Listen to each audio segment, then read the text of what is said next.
દોસ્તો, મારી ગુજ્જુની મોજ ચેનલમાં આપનું સ્વાગત છે। આજના વિડીયોમાં આપણે વાત કરવા જઈ રહ્યા છીએ કે રાકેશભાઈ શિલ્પા ભાભીને અડધી રાત્રે ટિફિન લઈ અને હોસ્પિટલે ગયા, જેન્સીને એડમિટ કરી છે, કેટલા દિવસ રાખવાની છે અને તેનો વિડીયો કોલ આવ્યો તેને વાત કરી કે નહીં। દોસ્તો, ઘરે તો વિયુ એકલી છે અને હોસ્પિટલમાં કોણ કોણ રોકાયું છે અને હોસ્પિટલ અચાનક ચેન્જ કેમ કરવી પડી, રાત્રે અલગ હોસ્પિટલમાં હતી અને સવારે બીજી હોસ્પિટલ બદલી દીધી, અચાનક હોસ્પિટલ બદલવાનું કેમ વિચાર્યું દોસ્તો, શું તેને કશો ફરક નહોતો પડ્યો, પછી તેને ડોક્ટરે રિપોર્ટ કરીને શું કહ્યું, આજે તો કાચી કેરીનો જોરદાર મસાલાવાળો નાસ્તો બનાવી દીધો છે, કઈ રીતે બનાવ્યો તમારે જાણવું છે તો આ બધા જ પ્રશ્નોના જવાબ મળશે તમને મારા આ વિડીયોમાં।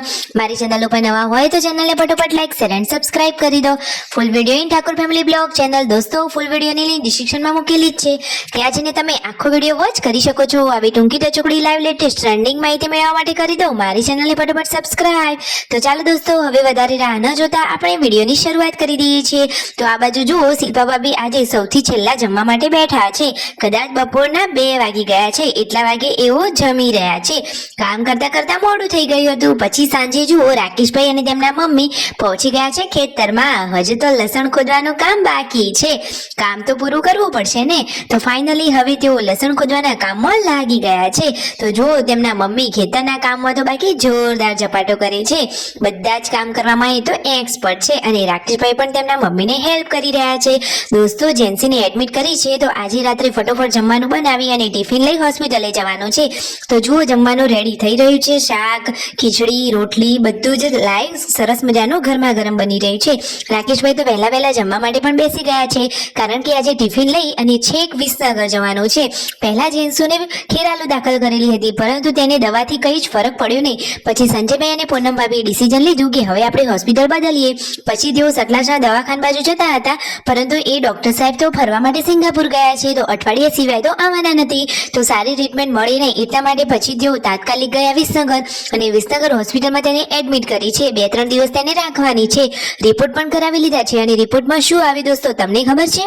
તો દોસ્તો, રિપોર્ટમાં તો તેને ન્યુમોનિયાની અસર કહી છે, એટલે કે ફેફસામાં કફ જામી ગયો છે, તો કફ જ્યારે બહાર નીકળશે ત્યારે તેને સારું લાગશે। જુઓ તો ખરા કે નાના બાળકને અચાનક કેવી તકલીફ થઈ ગઈ, અને પૂનમ ભાભી અને સંજયભાઈ તો 2 દિવસથી આ રીતે હોસ્પિટલમાં જ રોકાયેલા છે અને પૂનમ ભાભીએ પણ પોતાની તબિયતનું ધ્યાન રાખવાનું છે।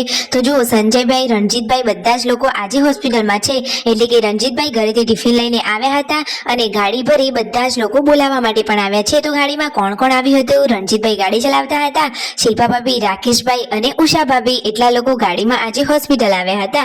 જેન્સુને તો બસ ઊંઘ જ આવ્યા કરે છે, એ તો બરાબર ખાતી પીતી પણ નથી।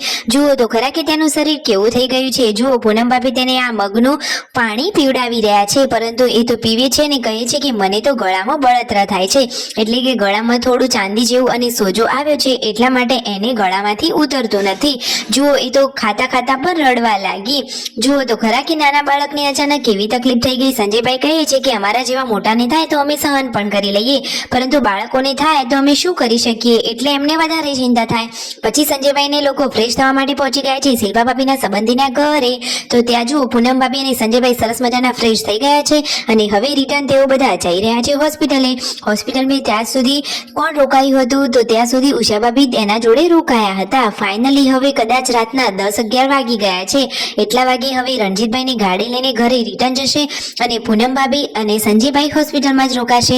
તો ફાઇનલી હવે રાકેશભાઈ, શિલ્પા ભાભી, ઉષા ભાભી અને રણજીતભાઈ બધા લોકો ગાડીમાં ઘરે જઈ રહ્યા છે। જતી વખતે બધા લોકોએ પોતાની પસંદગી પ્રમાણે આઈસ્ક્રીમ, કોન અને ઠંડુ પીણું મંગાવી લીધું હતું। ફાઇનલી પછી 11-12 વાગે ઘરે પહોંચ્યા। Like, share and subscribe my channel.